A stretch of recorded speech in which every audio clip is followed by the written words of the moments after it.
5 o'clock in Pirate Country, and it's time to get pumped up with the P-Man. Hit the door and hit the road. 94.3 The Game is going to get you home, and the P-Man's not holding back. Yes! Yes! Pirates win! Pirates win! Bring on the Patrick Johnson Show on 94.3 The Game. Holy mackerel! Oh, my goodness! The flagship station of the ECU Pirates. All right, on the day of the eclipse.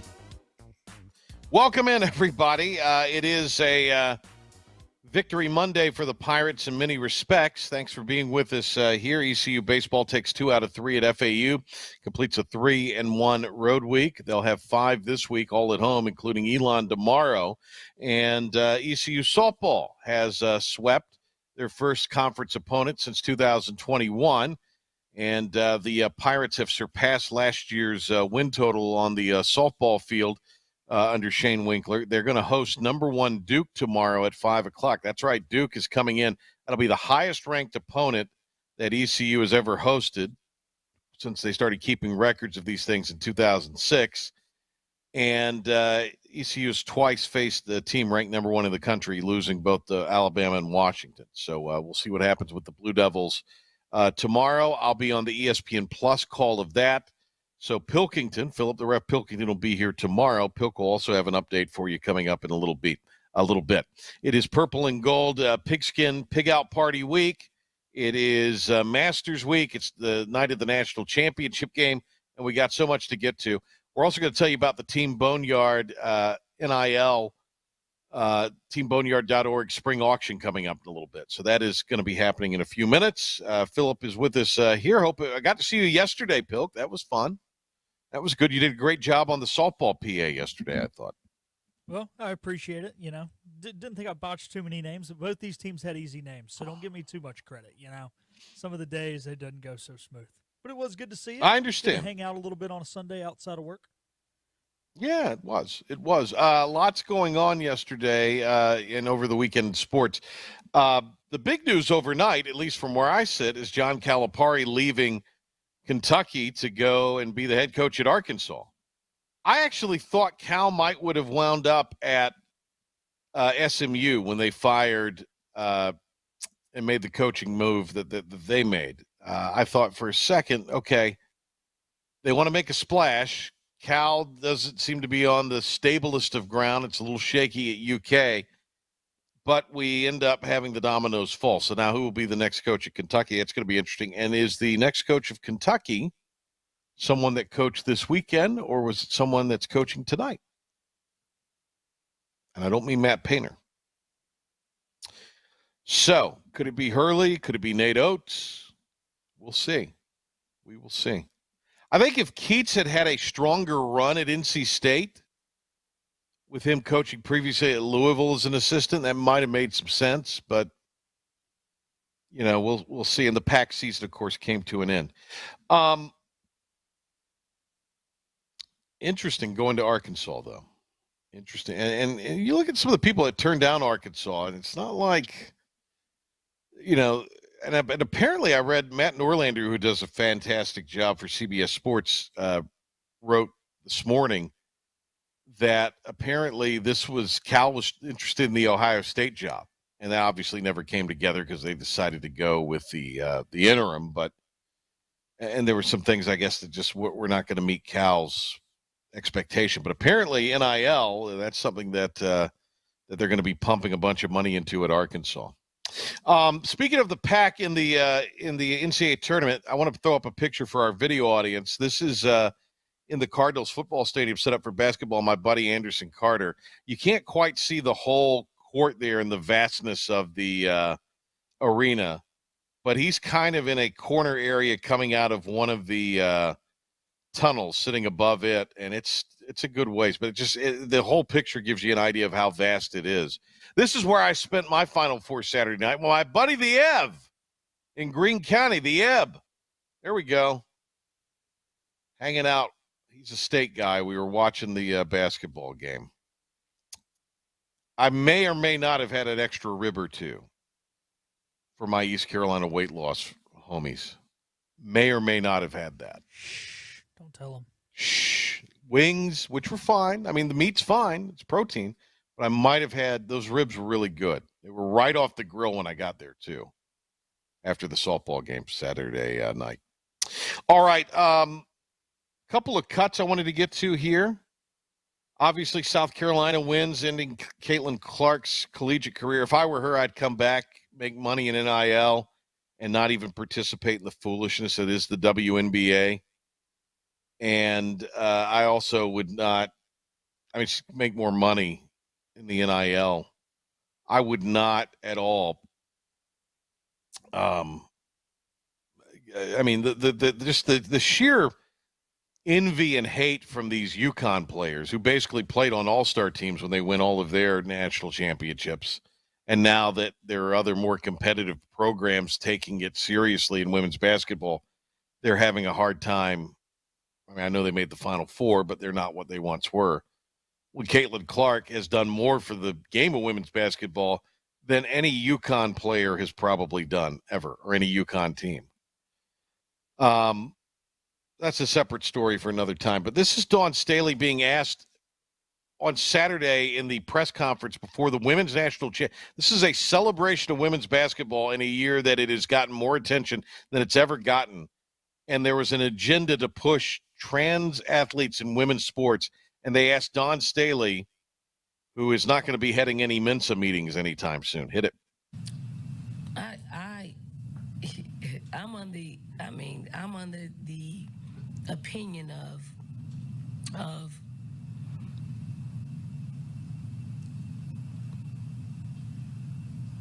if you're a woman, you should play. If you consider yourself a woman and you want to play sports or vice versa, you should be able to play. That's my opinion. You want me to go deeper? Do you think transgender women should be able to participate? That's your question. You want me to ask? You want to ask, so I'll give you that. Yes. So now, the barnstorm of people are going to flood my timeline and be a distraction to me on one of the biggest All right. days of. So, yeah, and that's what she should have said there. Look, I'm concentrating. That's what the coach for Iowa said, where I'm concentrating on but look, Staley didn't sound prepared for that. I know she's getting a lot of heat, but why is she even being asked that? And why would anybody who believes in the mission of women's sports want there to be biological men who identify as women playing in it? It cheapens all the things that have been accomplished in women's sports, which apparently this tournament is newer than I thought it was. Appearing on Spectrum News over the weekend, Kamala Harris, the vice president, and I love my guy Tim Boyum, but he's a little bit of a bow tie wearing ninny. He didn't go back and correct the VP here, which I don't, maybe Tim's really polite guy, so I understand him not doing that. But listen to what Kamala Harris had to say about the women's basketball tournament. This is mind-numbing how silly it is. Do you know, a bit of a history lesson. Do you know that the women's teams were not allowed to have brackets until 2022? Think about that. And talk about progress, better late than never, but progress. And what that has done, because of course when, I had a bracket, it's not broken completely, but I won't talk about my bracket. But you know what, how we love March Madness, and even just now allowing the women to have brackets and what that does to encourage people to talk more about the women's teams, to watch them. Now they're being covered, and this is the reality. People used to say, women's sports, who's interested? Well, if you can't see it, you won't be. But when you see it, you realize, they didn't have brackets. Pilk, real quick, going to break. I'm taking UConn tonight. I agree with you. Straight up into cover. Hurley, Yeah. Huskies, Yeah. Could be a good game. I think it'll actually be pretty good. All right, we're going to get a break because Pilk's got to get an update later on. I want to save him time for that. But we'll talk Team Boneyard's spring auction when we return on the PJ Show. Ready to save thousands with a great rate. Get 0% financing at Greenville Toyota during the Great Rate Sales Event. Shop our massive inventory of new Toyotas, available as low as 0%. Hurry to Greenville Toyota today, where our volume saves you money. Acre Station Meat Farm, along with Lane Angus Beef, bring you Farm to Fork Beef. Stock your freezers now with affordable beef boxes, just in time for the grilling season. Farm to Fork Beef brings quality local beef to your family. From your traditional butcher shop, Acre Station Meat Farm. Come on down to Acre Station Meat Farm and find out why we're #1 in fresh cuts and friendly service. Acre Station Meat Farm, Highway 32 North, Pinetown. Other restaurants claim their food is fresh and fast, but are they friendly? At Moore's, you're treated like family the minute you walk into their doors. With locations in Winterville, New Bern, Swansboro, Morehead City, and Jacksonville. We've been practicing what we preach since 1945. At Moore's, our barbecue is slow cooked and smoked over real wood daily until it's so tender it's falling off the bone. Combined with our fresh chicken, cooked-to-order seafood, and homemade fixins, we're sure you'll agree. If it's not Moore's, it's less. You know what the problem is with standard belts? Usually you have to choose between too tight or the opposite, too loose. But with Anson Belt and Buckle, you don't have to choose. We got rid of the holes and instead have a track system designed for micro-adjustability. That way you can enjoy a perfect fit every time. Anson Belt and Buckle. Find your perfect fit today.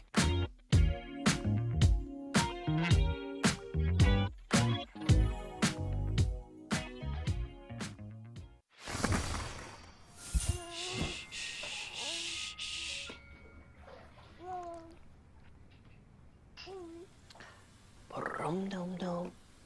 Get low, get low, get low. 369, ooh, she fine. Hoping she can sing it to me one more time. Get low, get low, get low, get low. Grab a Pepsi Wild Cherry and get wild.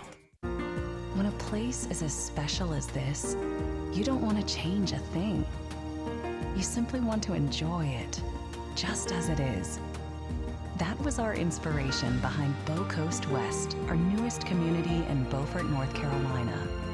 Embrace all that we love about this very special place and make it easy for families to enjoy all that this coastal lifestyle has to offer. Be inspired. Bow Coast West. New Toyotas, 0 down and only $369 a month at Greenville Toyota during the Great Rate Sales Event. Buy with 0% or get Corollas, $369 a month with 0 down. This is not a lease, you own it. Plus, get our Greenville Advantage at Greenville Toyota. When join Steve and Igo and myself here as we take a peek into the goings-on in ECU baseball and get Coach's perspective. A single game for Coach G on this Monday. No Coach's show. ECU having their awards banquet for athletics tonight. And Coach Godwin is with us here. Coach, really nice week against some pretty quality opposition, and it all started at NC State. So we'll get into all of that. Congratulations, though, on the 3-1 week that was. Thanks, Patrick. Thanks for having me. Yeah, I thought our guys did a really good job. 4 games on the road, obviously, is not easy to navigate, especially playing a rivalry game at NC State on Tuesday and then flipping around and going down to FAU, which FAU hadn't lost a weekend series at home all year. And, of course, one of our best players not able to play. So being able to do that, I thought that was awesome. Going back to Tuesday and that top 20 matchup and a couple of things. We could start by talking about Aaron Groller's performance. What an outing for him. And it seemed like you felt pretty good about letting him at least get through 3 with the way he was pitching. He was so efficient and was so economical in what he was doing. But what impressed me is just how locked in and aggressive he was. Well, I mean, really, we wanted him to go out there and close out the first inning. I mean, we've said this a few times on your show, but, that's got to be the mentality when we're playing some of these games is just go out there and close out the first inning and then just pass the ball to the next guy. And I thought our guys did a really good job of that on Tuesday. in NC State, but Groller gave us 3. And of course we ran it back out for the 4th. And I think it was a leadoff walk or HBP or whatever it was. And then turned it over to, I think, Danny Bill, and, just kept passing the ball. And I thought our guys did a really good job. One of, to me at least, one of the better performances up and down the lineup at the plate. It just seemed like the Pirates were very aggressive in their approach on Tuesday at State. I thought our guys just were really dialed in. It was about us going into Raleigh and trying to do something that ECU baseball hadn't done since 2009, which we haven't played them every year since 2009, but still it's been a lot of opportunities to go there and win a baseball game, and we haven't done it. So I just was excited the way our guys were engaged. They have a ton of purpose and focus and intent. The energy was awesome. And I thought our guys just played well, which is great to see. Danny Beal ended up getting the win, and Danny seems to be heating up. I know Saturday things got a little rocky for him, but by and large, Danny Beal is seeming to peak at the right time and just seems to have the right mentality and temperament to be able to take the ball as many times as you need him to in a week. Yeah, Danny's been great. Saturday was a blip on the radar. Him and I talked after Saturday's game, and of course he felt terrible, but at the end of the day, it's one baseball game. It's not 1 year. It's not your career. So you've got to have a short memory when you play this game, especially when, Danny, Shink, whoever it is, maybe closing out games, you got to have a short memory when it doesn't go right. Absolutely. Coach, Friday nights, Trey Savage, again, just an awesome performance. And the development of his splitter, Coach, how crucial has that been to just, definitely work? It works against righties and lefties, but it almost seems like when he throws it well, they have no shot against it. Yeah, I thought Trey was really special on Friday. You guys could see on TV or whatever, but I'm telling you, man, you had to throw the ball over the white.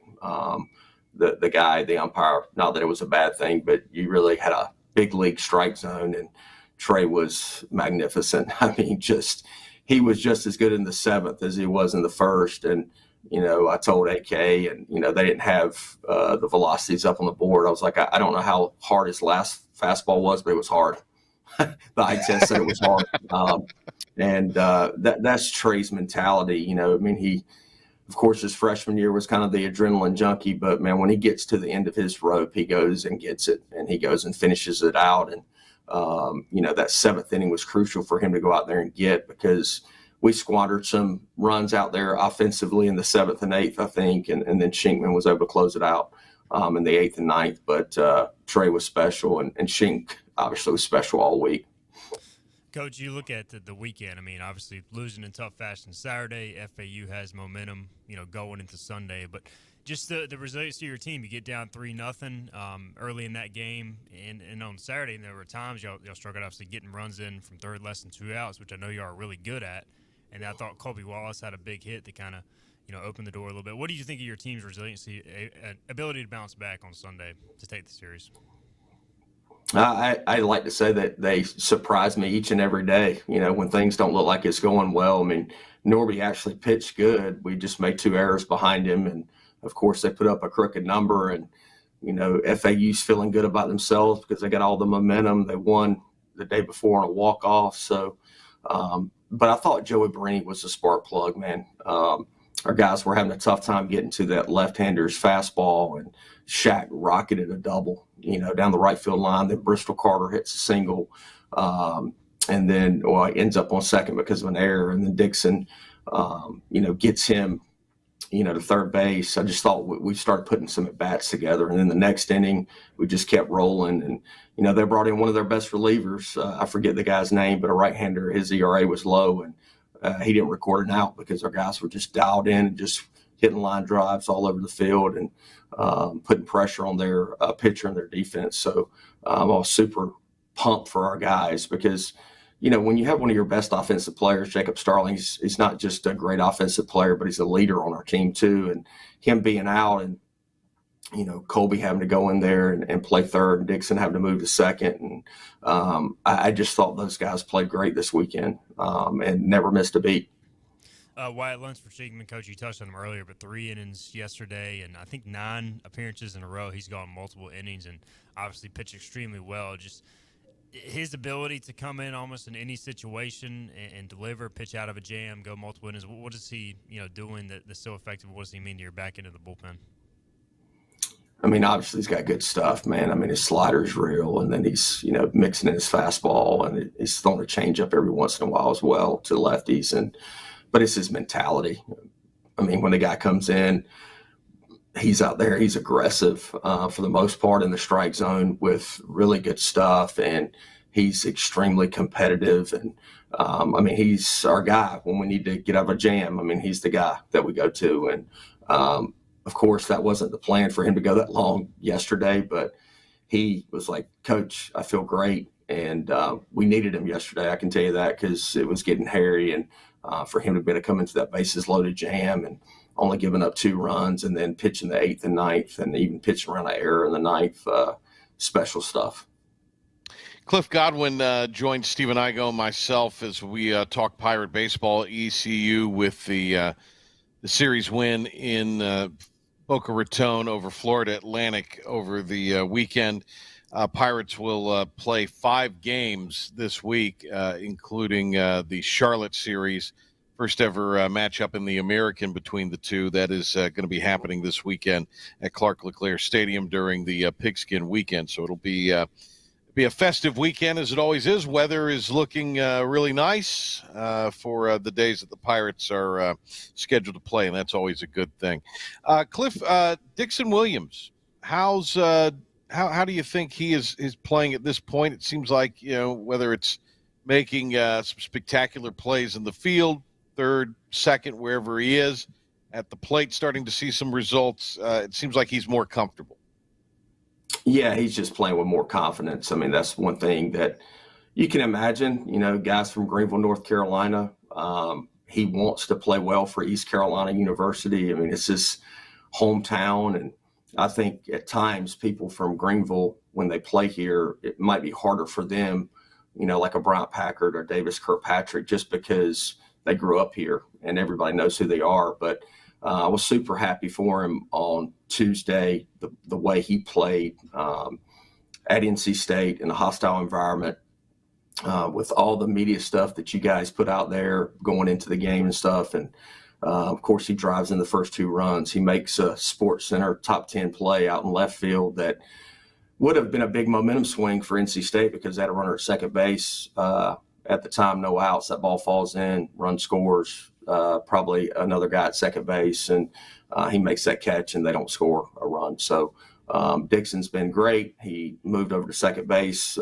because of Starling's injury this weekend, never missed a beat, swung the bat well this weekend, and just is playing with a lot more confidence, which is great to see. With Starling, what are you thinking his week will look like potentially? Oh, man, I would say best case scenario Friday. That's what we're keeping our fingers crossed with. It's a oblique injury, which those are tricky. Obviously, swinging a bat and running, all that happens in your core. So he did it on a check swing at NC State on Tuesday night, and probably nobody knew it, but he couldn't play defense in the 9th inning. That's why he came out of the game. It wasn't me just getting him off his feet. He was like, Coach, I can't play defense. So we got him out of the game, and of course, it was a tough weekend for him. He's from Florida. His mom, sister, ton of family down there, and right. I felt terrible for him, but I just kept loving on him and saying, "Hey, man, like we need you at the end of the season more than we need you this weekend, and I know you want to play, but we're going to get him healthy so he'll be ready to go down the stretch run." Colby Wallace inserted into the lineup in the FAU series and playing third, where it seems like he's got an opportunity to kind of be the guy in the future there. But he drives in a run each day, gets a hit. And in the vein of Dixon Williams, just kind of the update on Wallace, who has a tremendous head of hair, but also, as a freshman, that's the other thing that's never easy, is come into the program and be someone that does contribute meaningfully as a freshman. Yeah, Colby's kind of a throwback, though. I mean, he is a guy that obviously looks physically older than a freshman, as you guys would say. But he doesn't say a whole lot at practice. We would like for him to talk a little bit more, but he just shows up and goes to work. And, coaches appreciate that. His teammates appreciate that. He's gotten a lot better since the day he stepped foot on campus. And a lot of credit goes to Jeff Palumbo working with him defensively. Also, Coach Lartigue and Bryant Packard working with him offensively. He has gotten head and shoulders better than when the day he first got here, but he's willing to work. He does have a competitive edge to him. It's a quiet competitiveness, but he never seems like the moment's too big. And a lot of times freshmen do make the moment too big, especially this day and age, because there's a lot older players out there because of the portal and stuff. I was going to ask you about Coach Colby's his arm strength at third. Obviously, you can just tell he's able to make a ton of big-time throws. How far has he come defensively just in terms of his glove work, his range? Because obviously with that arm, it seems like he can be a pretty special defender in time.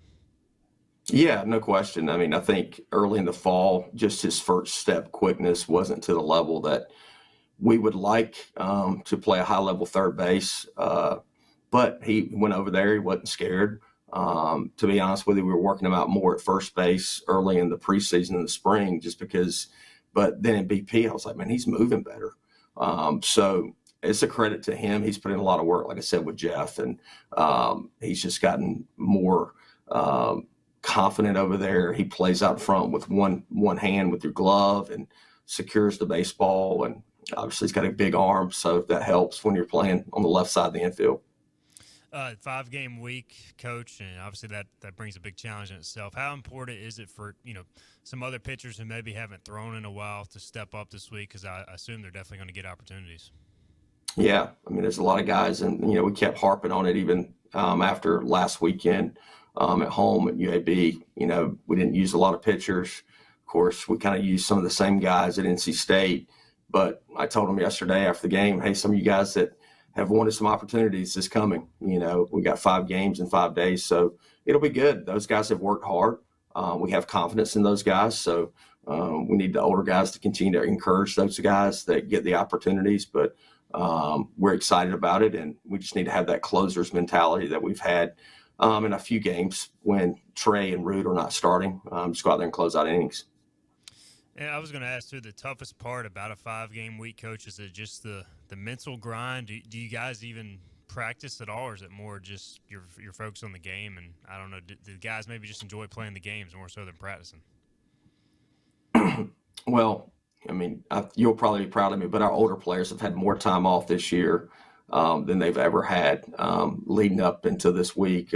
Just getting guys off their feet, like a JC, a Carter Cunningham, a Starling, a Joey Barini. JC got hit in his hand a couple weeks ago, and he's still not 100% swinging. But so to limit his swings, Joey obviously limits his swings because of his wrist. Riley Johnson hardly ever swings when we're not playing games to keep him healthy. So we have done that, but we're just going to take it one day at a time. Today will be our guys lifting, getting a lot of treatment in with Logan, our athletic trainer, and just getting their bodies fresh. And look, we're home. Just after being on the road for all week, we're super excited about being home. We need Pirate Nation to come out every night, day, support our guys. They're playing great. We don't play perfectly, but this team has a knack of winning even when we don't play our best baseball, which is a great quality, to be honest with you. Yesterday wasn't pretty, but I was super proud of our guys, just the resilience that they showed and the togetherness that they showed just to continue to fight and to be able to win a series on the road. Coach, out of that pen, who are some guys maybe that are on the come a little bit that you feel like are just there to be able to contribute that we could see this week? I think Jaden Winter will start a game. I think Corey Costello will start a game. Of course, DiLorenzo will get out there. Chris Kaler will get out there. Norby will be available, maybe not tomorrow, but Wednesday. So, and then some other guys, maybe Parker Thomas, Eric Ritchie will be out there at some point in time again. Danny Bill will be available tomorrow as well. Shinkman and Jake Hunter will not be available Tuesday, Wednesday. So we'll be giving the ball to somebody else instead of those two guys. Gotcha. What will be some of the things just on the whole, maybe even offensively, that you'll be looking for this week and as you get ready for Charlotte and as you get through these 5 games? I ain't getting ready for Charlotte. We're getting ready for Elon. So, and offensively, we just want our guys to continue to keep the chain connected offensively, whatever our plan is, to do that and to put pressure on the opposing pitcher and their defenses. Coach Godwin, thanks for the time. Always great to catch up with you. Really appreciate it. Thank you, guys. Appreciate it. Hi, I'm D.R. Alligood. And I'm his daughter, Jessica. For 11 years, we have built quality driveways and parking lots for both your residential and commercial needs. We also offer free on-site quotes to have your custom driveways built the way you want. 252-946-1227.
This is about you, your family, and the health of all who live in Eastern North Carolina. This is about the transformation of a health system into something more powerful and more human, about creating new ways to treat disease and keep you well.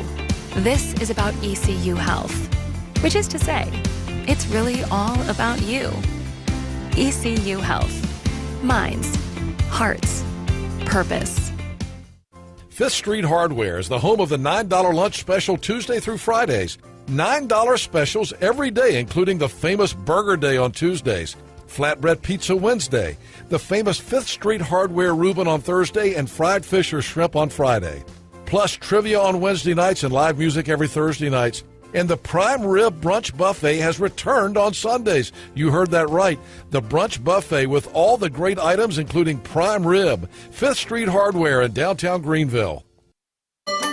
Your confidence makes everything look good. You see the world in vivid color, not black and white. Swing through your neighborhood Fantastic Sam's Cut in Color.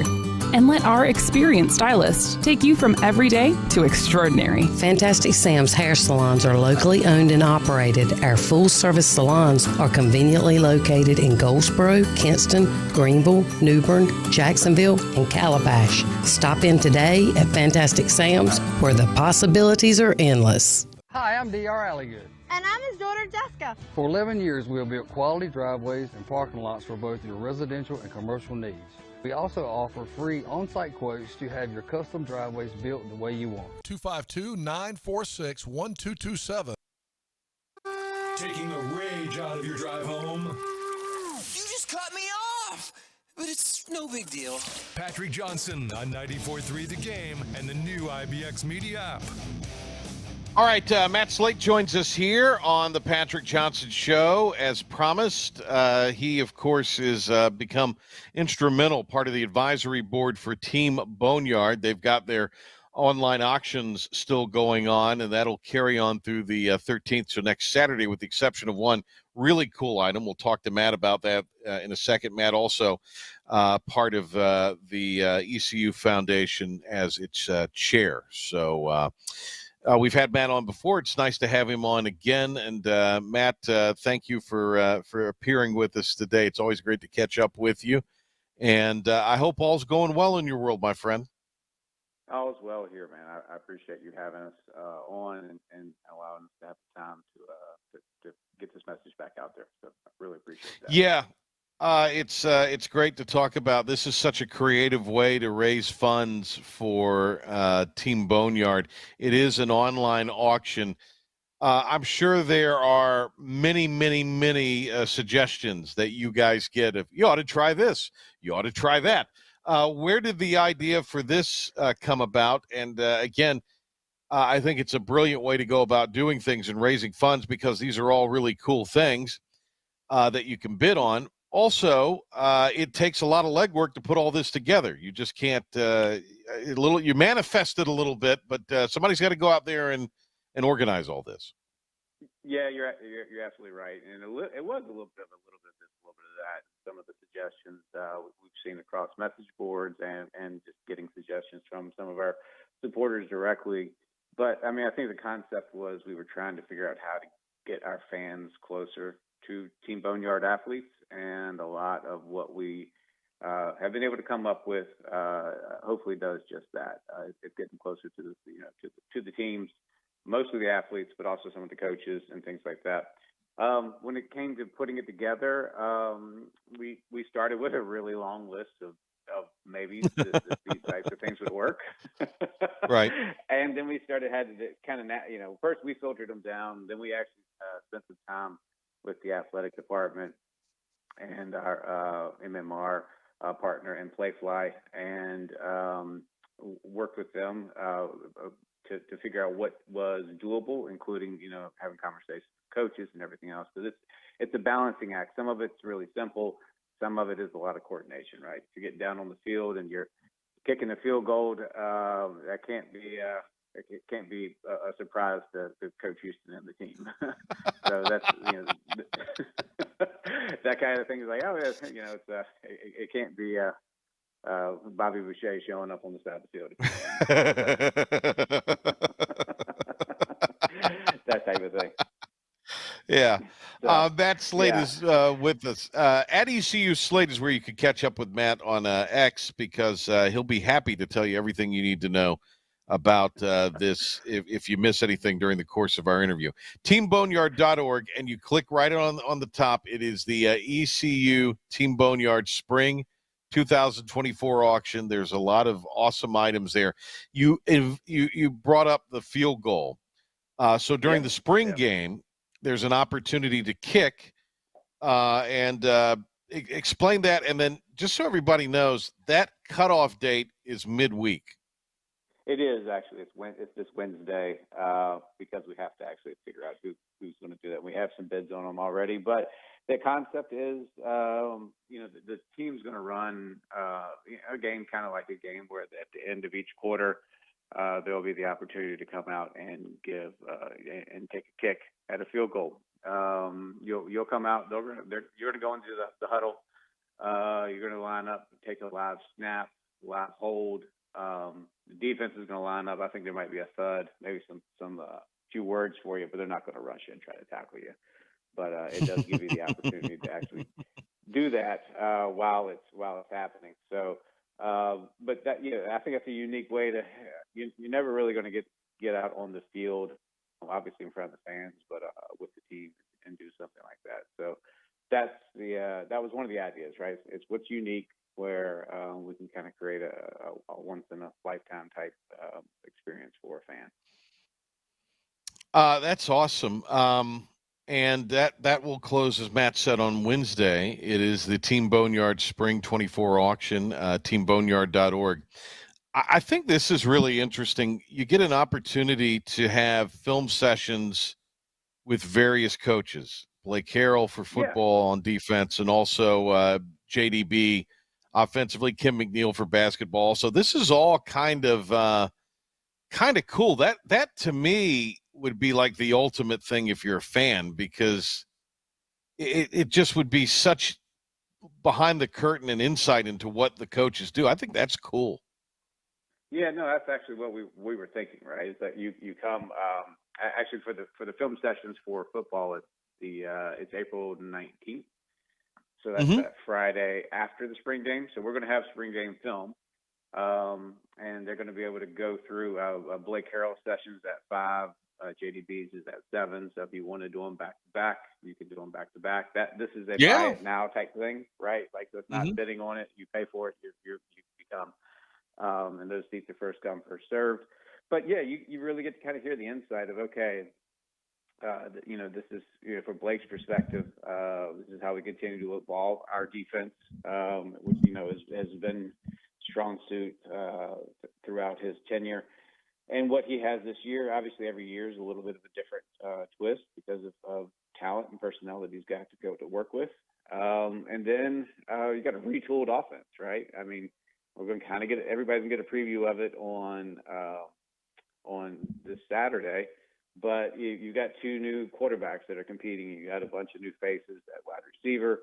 I think running back room is probably the room where people recognize the names the most.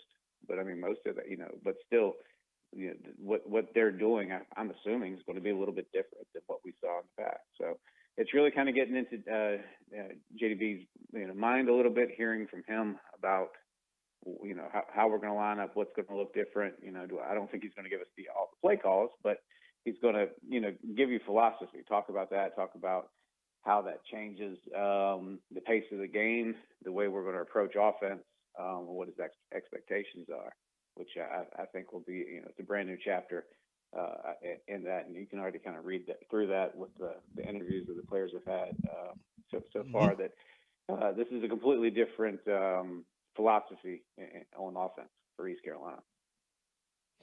Yeah, it is pretty amazing, the items. I mean, this is kind of once-in-a-lifetime exclusivity stuff. It's really awesome.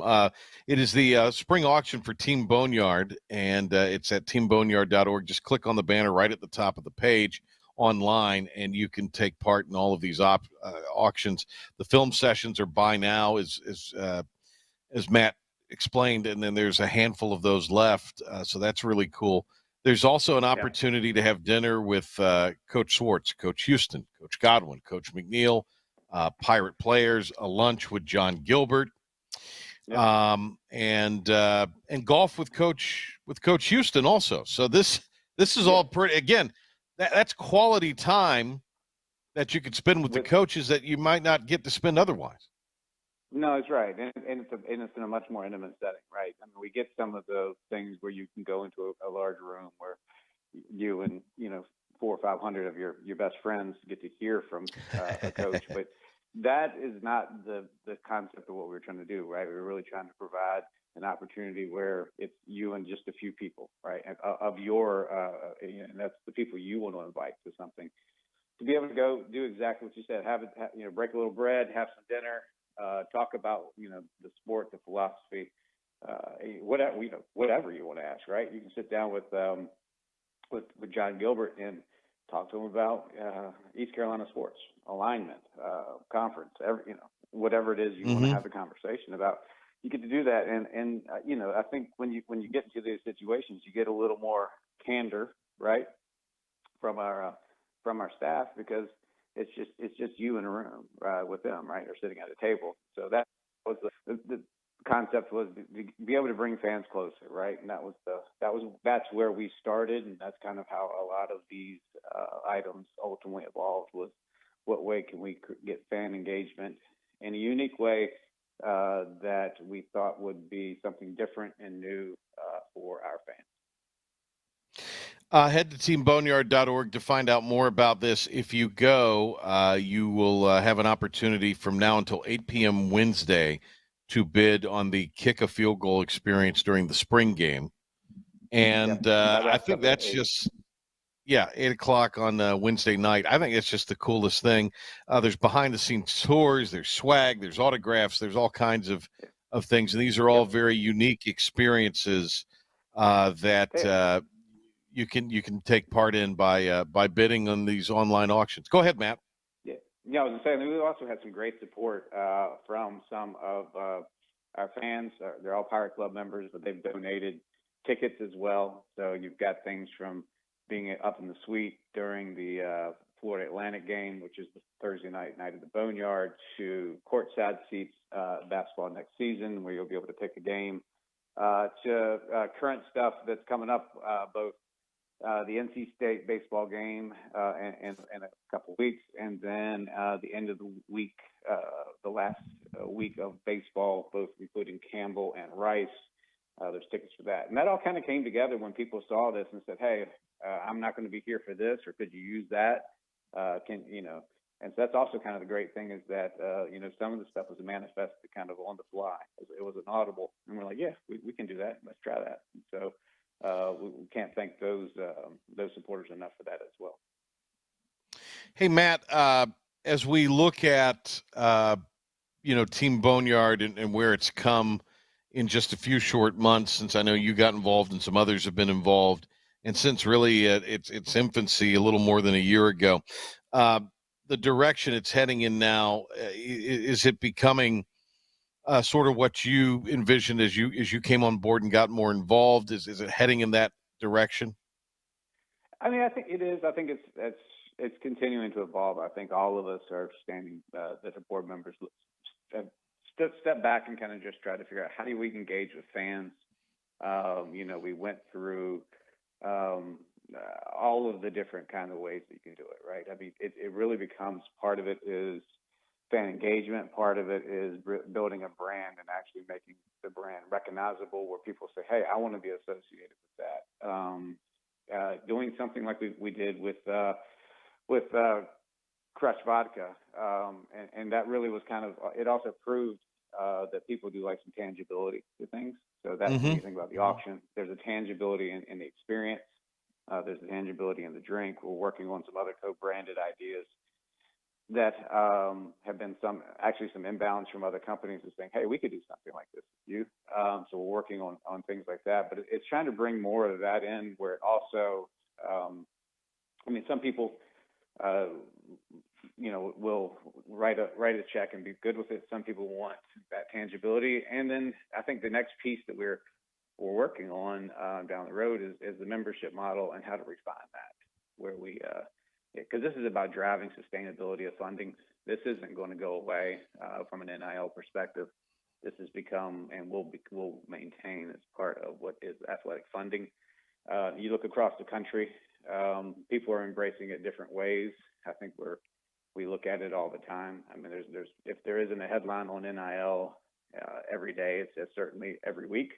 There's some today, right? I mean, there always is, about how that impacts coaching, how it impacts player recruiting, everything else, right? I mean, today, what's going on, or what appears to be going on in college basketball, some of that's impacted exactly by an NIL commitment. So it's pretty impactful, and it's going to be something that we have to continue to be smart about and evolve, and continue to be open to ideas as to how we engage our fans, and kind of meet them wherever they want to be met from an engagement standpoint. That's kind of how we're thinking about it.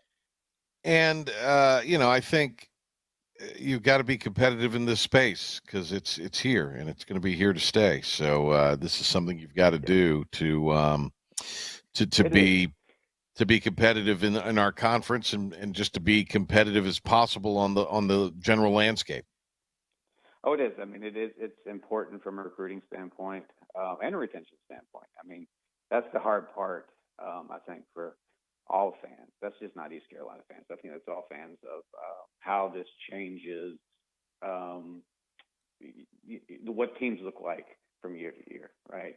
It used to be so much more stable, and it's just not going to be that way. So we're trying to get creative where you figure out ways to work on retention as well as recruitment. And so you would think they're the same, but there's a very different philosophy that kind of goes into some of that. So there's more to come, but that's kind of where your brain constantly turns to. Is like, okay, and you kind of have to, because it's so brand new, you kind of have to fall down and scrape your knees a few times. You know what I mean? And learn from your mistakes. It's not gonna be something you get perfect out of the gate. It's gonna be like, oh, that worked, that didn't, and so some of that's a little bit of a testing. And so the good news is you usually get the feedback pretty quick. Right. Yeah. Yeah.